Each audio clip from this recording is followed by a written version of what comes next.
Today we're going to rank the rookie running backs for Dynasty Fantasy Football, and what you see here is the tier maker. We're going to rank them into tiers. We're going to rank them for Dynasty Fantasy Football purposes. We're going one by one at random, and if you've been following the channel, we've been adding a couple running backs each week to the rankings. If there's a running back that you like, and he's not in there, the reason why, he just hasn't been added in yet. It's not because he doesn't belong, or he's not ranked higher than anybody else. It's just we're adding people in at random, forcing me to look more at these running backs. Going back to the tier maker, we're going to look at our first running back here, but before you do, you need to click that subscribe button right now because we're going to help you with your rookie drafts this off season. We're going to help you draft those running backs, wide receivers, find the values, the hidden gems, and everything else. Click that button, stop missing out. But our first running back coming off the board that we're going to rank today, Jonathan Brooks. I'm going to throw him up here in the middle. We're going to talk about him. When you watch him on tape, you see the burst, you see the speed, you see the pop off the step. Also catching the ball out of the backfield. One of the better pass-catching running backs in this year's draft. More than likely, or should get drafted on day 2. Second round is where I'm seeing him get drafted. Should have that draft capital. We got the ACL there. That might give you an ACL discount this year. But when you look at him on film, you look at the rest of this class. This isn't a great running back class. And what I want to say about this running back class is the NFL said what they thought about this class by going heavy at the free agents, which is something they typically don't do. The story every offseason is these free agents don't get paid. These running backs are sitting on the market. They're not getting their deals done. Running backs are going poor. And then this year, they're flying off the market. Jonathan Brooks, though, I'm putting him up on A1 tier. A1, A2, A3. Why do we have these tiers, though? A1, A2, A3, the reason why is because this is a weird set of running backs this year. We don't have any studs. I don't garner Jonathan Brooks as a stud running back. I don't garner anybody below him as a stud running back or anybody close to him as a stud running back. They got a lot of okay running backs. Got a lot of good profiles with some red flags. That's what I see this class as. And I feel like guys in A3 could easily be A1 running backs in the right landing spot. And I'm just going to shoot you straight. That's how I feel. So if I put a guy in A3, they're close enough to be an A1 guy in this class. But there's some guys I just like a little bit better. But come on down, our next running back here, Blake Corum. Blake Corum, come on down. Almost like Matt Corral, Blake Corum, Blake Corum. Let's talk about him. He's a lunch pail running back, gets it done between the tackles, and he's going to be very dependable at the next level. That is the key trait to his game. He's very dependable. He's thick, good between the tackles, can catch the ball a little bit out of the backfield, can do a little bit of everything, should be getting draft capital. You watch him on tape, he's smooth as butter. Not in 2023, but in 2022, the production was rampant. He was going off.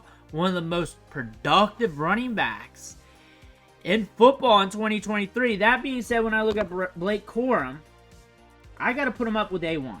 I got to put him there. I got to have him as one of the top running backs. And the reason so is because I think he's going to get the draft capital. I also think he's going to be getting an opportunity early in his career. And he's very dependable, and I think the NFL likes that. And I think he's going to get drafted accordingly. Moving on to our next running back, though. He's coming off the board, and he's hot right now. A hot name due to the combine. You already know who I'm saying. Trey Benson. We're going to put him here in the middle. Trey Benson, when you watch him on tape, you'll see some good. You'll see the size. You see the explosiveness. You see the pop off the step. However, also, when you watch more tape, you see him miss some holes. You see him extend the play out a little bit, and it's not working for him. He's off and on. But when I think about fantasy football, when I think about upside, when I think about running backs, right situation, get an opportunity, a couple good runs, flash a little bit, I think you can get some sizzle at the NFL level. There's a red flag, and that is the tape. That is the opportunity. He killed it at the combine. He's comping athletically to some of the top running backs in the league. And I think the NFL is going to put that on notice. One thing, this guy's got an ACL.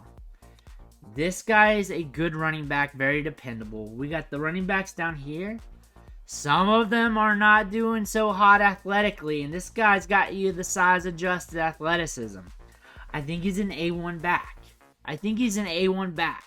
Every single one of these guys has some red flags to them. Blake Corum even, because it's not like he pops perfectly on tape. It's not like he has the home run speed. It's not like he's a guy that you put him in there and he's so explosive, he's going to overwhelm the defense in the second level. But he's a good lunch pail running back. That's what I think about this class. We got some good guys, some good running backs, but some red flags. But we're moving on. Next coming up is Bucky Irving. Old Bucky Irving. A lot of people are down on him, which means you're going to catch him at a discount. The thing about his game, catches the ball out of the backfield. One of the best receiving backs in the class. Put him in slot, you can put him outside, put him in the backfield. He can run it between the tackles a little bit, but he's good at catching passes out of the backfield as a receiving back. That can get you value in fantasy football. We all know that, especially in PPR. He did not kill it at the combine. Smaller running back, not super fast. That might cause him to slip in the draft a little bit. Maybe not. Right situation and he bumps up. Opportunity, he bumps up due to that. He does not need to be the fastest guy. And we saw it on tape that he's not the fastest guy. However, we got a lot of running backs here that got red flags too. I think A3 is fine because I think he's that type of guy. Given the right situation and then some opportunity just a little bit, he'll never be a guy that gets 20 carries, 25 touches a game. He'll never be that guy. 10, 12, 15 max, maybe. If he hits, if he starts to work well. The receiving production matters. That gives him upside. I like that more than whatever he did at the combine. We're moving on though. And you want us to talk about receiving production? Let's talk about a running back that barely has any. Has some in 2023, but the offense changed. Do you know now? Do you know who it is? Real ones do. It's Braelon Allen. Let's throw him by Bucky Irving right now. Let's talk about him, then rank him. Braelon Allen is a case of a running back who played through injuries in 2023, who's still coming back from injury. He spoke about this at his pro day, that he's about this close to 100%. That's why he didn't run at the combine. That's why still coming back from those injuries. Played with that. That affected his tape. And he did not have the pop off the step. He's not the fastest guy, but he was very productive as a freshman and as a sophomore. Big, thick running back. He can run through your face, but also does not run to a size all the time. But he does have the production profile. Might get that draft capital. I think he's going to be day 2, but maybe latter day 2. I have him here, but the thing about him, he's not catching balls out of the backfield, not super bursty, not super fast still. But you could see him getting a large workload. Also, the production metrics say, hey, don't forget about him. But also, the tape says, hey, he can be good, but also he's not super flashy. I'm going to have him right there. And I think it's fair. But we got to move on to our next running back. Jaylen Wright. Put him right there for now. He killed the combine, though. And we got a tale of 2 different running backs that we just talked about. One guy with amazing production profile, some good tape early in his career, and one guy who killed the combine here. All right metrics, all right production, was productive in the SEC, but not like this other guy. But he's got size-adjusted athleticism for days. And that means something once you get opportunity. Because all it takes is a couple runs, and you're moving up there. Catch the ball in the flat, space in front of you, you're moving up there. Right situation, you can envision him hitting it off there, even with an incumbent running back in front of him. You're moving up there. That being said, when I look at Jaylen Wright, I look at the size-adjusted athleticism. We were high on him before the combine. I did a special video for that just for him. To talk about his athleticism and what he was going to do at the combine. I'm going to put him there. And things are going to adjust big time due to the draft. And why? Because I'm saying that. And because the draft is going to matter this year for the running back class more than ever. Because it's a weird running back class. So we've been saying it all along in these ranking videos. These running backs, there's some good profiles here. but there's also some red flags. We got to adjust for those red flags as the NFL adjusts for those red flags and the value. We'll find some gems in the latter rounds, but we're not paying up for them either. But we got to move on to our next guy. One of my favorite running backs. I'm going to put him here. I'm going to put him here while we talk about him, because I want someone to skirt by in my leagues, look at him there, and hopefully they're not listening to me. That way I can pick him up cheaper. But we'll get real on him real quick. Marshawn Lloyd's got some speed, some good size adjusted athleticism. He's got quick feet. I did a video on him a few days ago, and it was just a 5-second workout clip, but I wanted to talk about him. I think he's got a lot of upside. I think he's going to be a good value in rookie drafts. I think he's got a lot of upside and a lot of potential compared to some of the other bigger named running backs in this class. But it's not a new thing. Everybody's talking him up because he did well at the Combine. He did well at the Senior Bowl. He's just doing what he needs to do. And with this running back class being shallow, a running back like this can really exceed expectations in a class that is very narrow, because they don't have to do much to really exceed those expectations because there's not much competition. And that could allow him to bump up the board a bit. Could allow him to be a guy. A3, A2, A3, A2, A3, A2, A3, A2, A3. I like him. Let's go A2. Marshawn Lloyd A2 today. Let's roll with it. But we're going to roll Audric Estime. Woo! Woo! He is a pivotal player in Dynasty Fantasy Football right now. The Combine did not go too hot for him. He should not have ran. He should not have ran at the Combine. But to us, it may not matter because he's good between the tackles. He moves laterally well.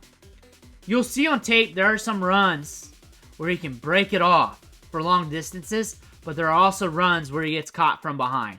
It's cutting both sides of the spectrum here. And a lot of people will make that case when you cite his 40 time, but the 40 time's also on tape. But he's got good movement skills. His vision, impeccable. Good at the line of scrimmage. Great in the second level. Fit's going to matter, though, but it's going to matter for the entire class. It's a class of red flags. The 40 time, the top end speed, that's his red flag.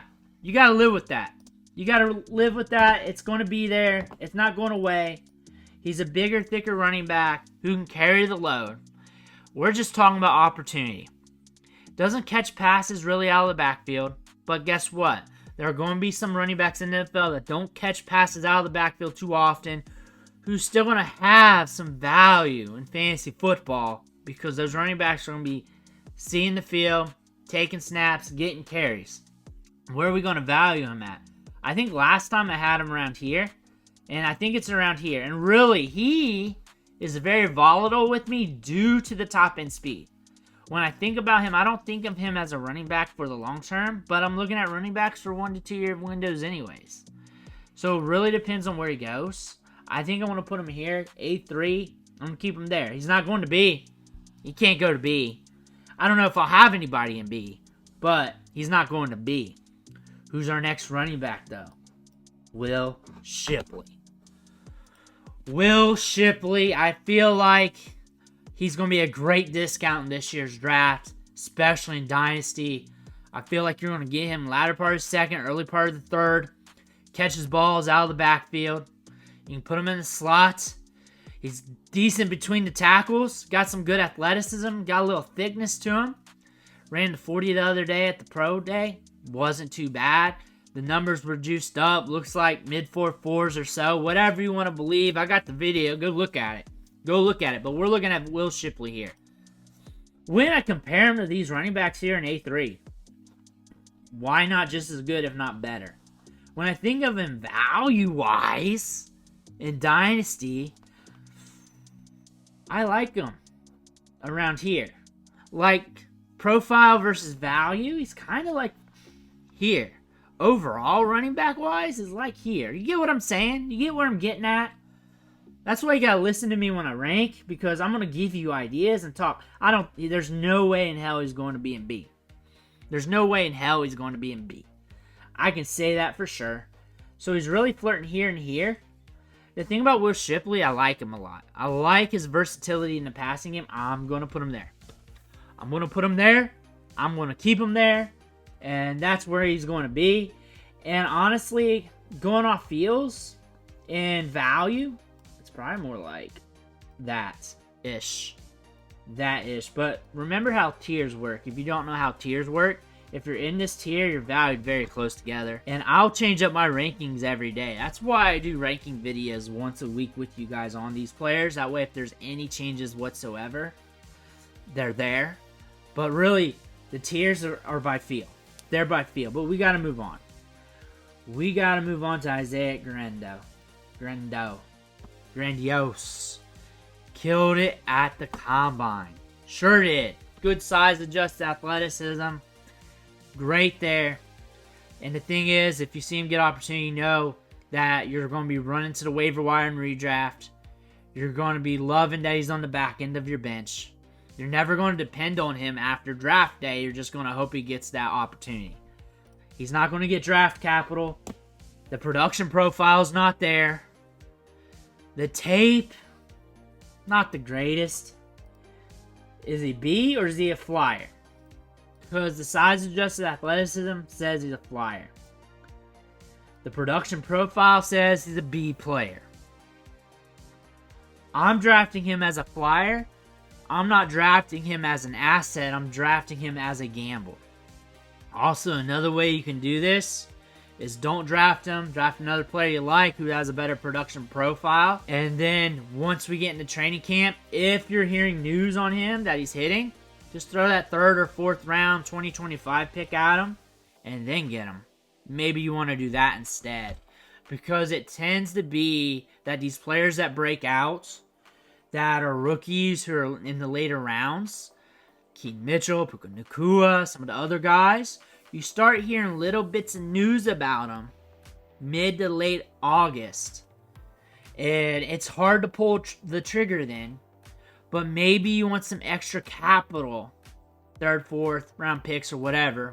I'm not just talking about those players, but others too. But the trend seems to be a late round pick who's starting to bubble up on their depth chart. You start seeing some buzz, hearing some things about them. Middle of training camp. And maybe you want to gamble then instead of on draft day when you got a bunch of other players like them who you're just waiting to see what happens with. And attrition is a bigger risk when you're that late in the draft. You may believe in the player, and you might believe in the player. You go ahead and draft them. But you might believe in the player, and you might spend more capital on them in other leagues later once you hear that they're doing things in training camp. Because that seems to be the trend, and that makes sense. Because if you're moving up the depth chart quickly, it's going to be in camp. That's when you're going to be able to show off. It's not going to be in season unless attrition really hits. That makes sense, right? That's when you're going to get touches. It's going to be a few touches, a few routes each practice, and then you snowball that. And next thing you know, it's middle to late training camp. That's when that news is going to happen. That's what you're going to look at for this guy. Same thing, Ray Davis maybe. I'm going to put him there. Ray Davis is a sneaky player. Runs well between the tackles, has some pop in the step. Could get higher draft capital than expected. Probably going to be an early day 3 guy, more than likely. But could be that guy that surprises us. That guy that we saw on tape that showed us a little bit of goods, but we didn't take too seriously. That could be Ray Davis. That could be him in a nutshell. When I think about him, I don't look at him as a flyer because I think that there's a chance he gets more draft capital or gets rated high enough to where you can't look at him as a flyer. You got to make a stance. I think B tier is fine. I don't know if I can put him up there with Audric Estime or Bucky Irving, but I probably could. I could probably put him there. But name cachet doesn't have that like them. He did well at the Senior Bowl. He can run between the tackles. If he gets lower draft capital, then I can put him in flyer range. I think people are going to speculate on him in rookie drafts, guessing the market. I think I'm going to put him in B, and that just doesn't mean he's really below A3. He could get bumped up there, or even to A2 in the right situation, right spot. But I'm going to put him in B, and B and flyers are different. They're kind of like categories. Flyers are guys I know who's going to get drafted late and I like, and I'm drafting them as flyers. B, probably going to get drafted a little bit higher, and I'm looking at. I don't have anything below flyers right now because I haven't gotten that far yet. Maybe today because I've made up tiers on the fly before on these videos. It's not like this is premeditated. But we're on to our 3 new running backs. Dylan Lave, come on down. Come on down, Dylan Lave. We got good speed. We got good pop off the step. He catches the ball out of the backfield. Small school prospect. We got to see what the draft says. More than likely day 3.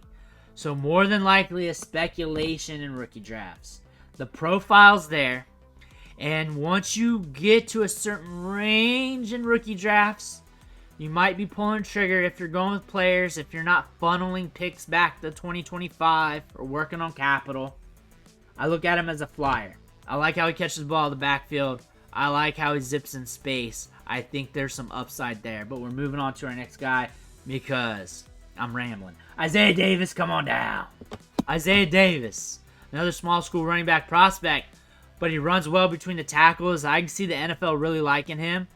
And I think that when we look at him compared to the other small school running backs here, or even Grando there, the lesser known running backs, who kind of has been seeing an uptick in talk among the draft community, I think the NFL might like him a little bit more. I think with how he plays between the tackles, I look at him as a flyer. I really do. I don't see people looking to draft him up. I don't look for him to get to capital. Maybe middle of day 3 or late 4, somewhere around there. Maybe. But again, as a flyer. But I got one more running back today, and we're adding him into the mix. Kendall Milton. Thinking about Kendall Milton, right situation, if he gets some draft capital, pound it between the tackles, and we really need something to happen for him to happen.